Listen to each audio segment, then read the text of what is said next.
आज हम यहाँ पे चिल्ड्रंस डे एडवांस में मनाने आए हैं। यहाँ अपना घर है, यहाँ के हमारे 23 स्टूडेंट्स हैं, यहाँ पे 23 बच्चे हैं जिनके साथ हम district legal services authority Budgam जो है चिल्ड्रंस डे सेलिब्रेट करने आए हैं। तो ये एक बहाना था यहाँ आने का।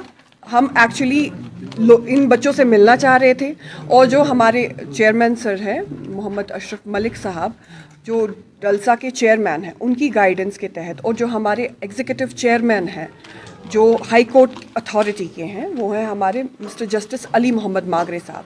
वो बहुत कीन हैं कि जो ये नालसा की जो भी लीगल एड की अवेयरनेस और जो सर्विसेज है ये सबसे ज़्यादा बच्चों और ख्वातीनों उनको मिलना चाहिए। तो अब ऑब्वियसली यहाँ पे एक आजकल 14 नवंबर है जो कि चिल्ड्रंस डे के तौर पे मनाया जाता है, तो इससे बेहतर मौका और कुछ नहीं था। हम यहाँ पे आए और इन बच्चों के साथ वक्त गुजारा और इनको बताया कि हमारी जो लीगल सर्विसेज हैं हमारी उनके लिए हमेशा खुली है। यहाँ के जो ओनर हैं उनको भी बताया कि अगर किसी भी तरह की मदद चाहिए हो, या हमने इनसे काफ़ी प्रोग्राम्स भी करवाए हैं, ड्राइंग कॉम्पिटिशन करवाया है जिसके रिजल्ट्स भी आज हमने डिक्लेयर करके उनको सर्टिफिकेट्स ऑफ अप्रिसिएशन अवार्ड की, और बाकी भी NGOs की मदद से हम इनके लिए कुछ और हेल्प भी कर रहे हैं जो इंशाल्लाह within a few days maybe in a week हम करेंगे। तो ये एक प्रोग्राम जो था ये नालसा की तरफ से था। एक्चुअली नालसा का जो है एक 42 डेज़ का कैलेंडर आया था जो हमारा ये पैन इंडिया अवेयरनेस है। ये 2 अक्टूबर 2021 से शुरू हुआ और कल इसका आखिरी दिन है। वैलिडिक्टरी सेशन है जो कि दिल्ली में होगा, नेशनल लेवल पे होगा। तो ये आज जो है हम यहाँ पे इसका एक कंक्लूजन कर रहे हैं। कल भी हमारा जो है पूरे डिस्ट्रिक्ट का कंक्लूजन होगा। ऐसे ही हर एक डिस्ट्रिक्ट में ऐसे प्रोग्राम्स हो रहे हैं, सिर्फ जम्मू एंड कश्मीर में नहीं, ये पूरे इंडिया में जो है ये सारे जो प्रोग्राम्स जो हम यहाँ कर रहे हैं वो पूरे इंडिया में हो रहे हैं। तो हमारा बेसिक मकसद यही है कि हम बच्चों और जो हमारी औरतें हैं जो कि बहुत ही वीकर तबके से ताल्लुक़ रखती हैं उन तक जो भी सहूलियत हम पहुंचा सके हम पहुंचाएं। किस तरह की सहूलियत? देखिए, शिकायत तो मुझे नहीं लगता किसी ने ऐसे जेन्युइन शिकायत की है। बेसिकली हमारा काम जो है वो है जो बहुत दूर दराज इलाके हैं उसमें कैंप्स लगाना, लीगल एड कैंप्स से मेरा मतलब है कि हम वहाँ पे जैसे हमारे PLVs है, हमारे हर एक तालुका में एक PLV या 2 PLVs हैं जो डोर टू डोर अवेयरनेस कर रहे हैं। डोर टू डोर का मतलब है हर एक घर का दरवाज़ा खटखटाना और उनको बताना कि हम लीगल सर्विसेज अथॉरिटी से हैं और आपके जो हम लीगल सर्विसेज अथॉरिटी है इसमें ये चीज़ें होती हैं, औरतों के लिए ये लॉज हैं, किसी को अगर वकील की ज़रूरत है हमें बताएं, हम आपको फ्री में लीगल एड सर्विसेज देंगे, वकील देंगे। ऐसे ही हर एक पंचायत में पंच सरपंच के थ्रू भी हमने ये अवेयरनेस करवाई है। मुझे नहीं लगता बड़गाम का कोई भी ऐसा तबका होगा जिसको लीगल सर्विसेज अथॉरिटी का जिसने नाम नहीं सुना होगा। Since last 1 year I am posted here.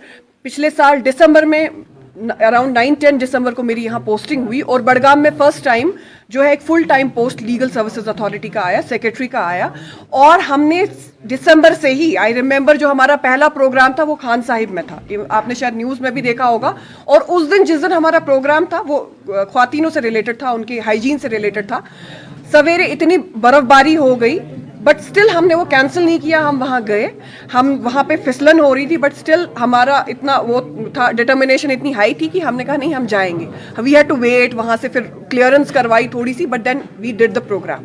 तो ऐसी बात नहीं है कि हम कोई ये कर नहीं रहे हैं। कोविड की वजह से थोड़ी रेस्ट्रिक्शंस हो गई बीच में जब लॉकडाउन था और हम लोग ज़्यादा, आपको पता है कि बीच में कितने ख़राब हालात हो गए थे, तो उन हालातों में हमें भी कहा गया था कि थोड़ी सी ये गैदरिंग वगैरह ये ना हो। हम ऑनलाइन फिर भी कर रहे थे, ऑनलाइन मतलब फ़ोन पे हम जैसे वेबिनार्स ऑर्गेनाइज कर रहे थे, जो जैसे औरतों के लिए डोमेस्टिक वायलेंस एक्ट से रिलेटेड हम अवेयरनेस कर रहे थे, बच्चों के अब्यूज़ से रिलेटेड हम अवेयरनेस ये कर रहे थे। फिर ऐसे ही हम बाकी सारी चीज़ें, बहुत सारी चीज़ों से रिलेटेड, जैसे गवर्नमेंट स्कीम्स जो होती हैं, जैसे कोविड के दौरान जो है किसी बच्चे ने अपने माँ बाप दोनों को खोया हो तो उसके लिए गवर्नमेंट ने स्कीम्स डाली हैं वहाँ, जिसमें उनका खर्चा पढ़ाई का वगैरह वगैरह जो भी है वो गवर्नमेंट उठाएगी। तो वो स्कीम सोशल वेलफेयर डिपार्टमेंट के साथ कोलैबोरेशन में या पता किए क्या क्या स्कीम्स हैं, हम जाके उनको जो है वो सारी स्कीम्स जो है वो डोर टू डोर हम बता रहे हैं या पब्लिक गैदरिंग कर रहे हैं, उनको बता रहे हैं कि किसी के पास, किसी को अगर इस स्कीम की ज़रूरत है ना, गवर्नमेंट स्कीम्स, बाकी उज्ज्वला वगैरह वगैरह, हमने तो बहुत सारे कैंप्स ऐसे किए हैं जिसमें हमने लोगों तक वो स्कीम्स भी पहुंचाई है। या इलेक्ट्रिसिटी बिल्स जिनकी बहुत टाइम की पेंडिंग थी, उनको जो कंसर्न हेड थे इलेक्ट्रिसिटी डिपार्टमेंट के, उनके साथ वो उनका सारा जो इंटरेस्ट है वो माफ़ करवाया और बाकी फीस भी कम करके फिर वो भी इंस्टॉलमेंट्स में उन्होंने वो भरी है। पहले तो मैं इस बात को बिल्कुल नहीं मानती हूँ कि जुडिशरी जो है ड्रग्स को छोड़ देती है। हमारे यहाँ लॉज जो है बहुत स्ट्रिंजेंट है। मैं आपको बता दूँ कि ड्रग्स से रिलेटेड बेल मिलना, किसी को, कोई भी अगर सप्लाई कर रहा हो या किसी की पोजेशन में ड्रग्स पाया गया, उसको बेल बहुत मुश्किल से मिलती है। आप अभी भी अगर देखेंगे जेलों में, सेंट्रल जेल में काफ़ी 2-2, 3-3 साल के अरसे से वो जो है वो लोग जो ड्रग्स सप्लाई कर रहे हैं या पोजेशन में जिनके ड्रग्स निकले वो अभी ऐसे ही पड़े हुए हैं, क्योंकि हमारे ऑनरेबल सुप्रीम कोर्ट से लॉज दिन ब दिन स्ट्रिंजेंट होते जा रहे हैं, सख्त होते जा रहे हैं कि इनको जो है बेल नहीं होनी चाहिए, क्योंकि ये हमारे मुआशरे को ख़राब कर रहे हैं। ठीक है, तो आप अगर कह रहे हैं कि ड्रग्स से रिलेटेड मेरा मैसेज क्या है, मैसेज यही है कि ड्रग्स बच्चे क्यों लेते हैं, वो उनको भी कोई खुशी नहीं होती लेने की। जब बच्चा डिप्रेशन में जाता है, कोई काम नहीं होता है उसको करने के लिए, तो बच्चा जो है खुशी ढूंढता है। जाहिर सी बात है, हम सब खुश रहना चाहते हैं, तो वो जो है इस ड्रग्स में एक टेम्परेरी खुशी होती है। वो बेचारे बच्चे हैं, मासूम हैं, कोई उनको ज़बरदस्ती फंसाता है या कोई ऐसे, वो उस खुशी के चक्कर में वो ड्रग्स लेते हैं। तो मेरी आप सब लोगों से, बच्चे तो कुछ कर नहीं सकते हैं, आप सब बड़े जो हैं, अगर आसपास अपने कोई भी फैमिली को देखते हैं जो वीकर सेक्ट से बिलोंग करती हैं, उनकी हेल्प करिए। अगर खुद हेल्प नहीं कर सकते हैं तो हमारी अथॉरिटी के पास आइए, हम उनका ख्याल रखेंगे। हम किसी एनजीओ को इन्वॉल्व कर सकते हैं उसकी स्टडीज़ वगैरह से रिलेटेड, जिससे बच्चा बिजी रहे और इन टर्न वो ड्रग्स नहीं करेगा।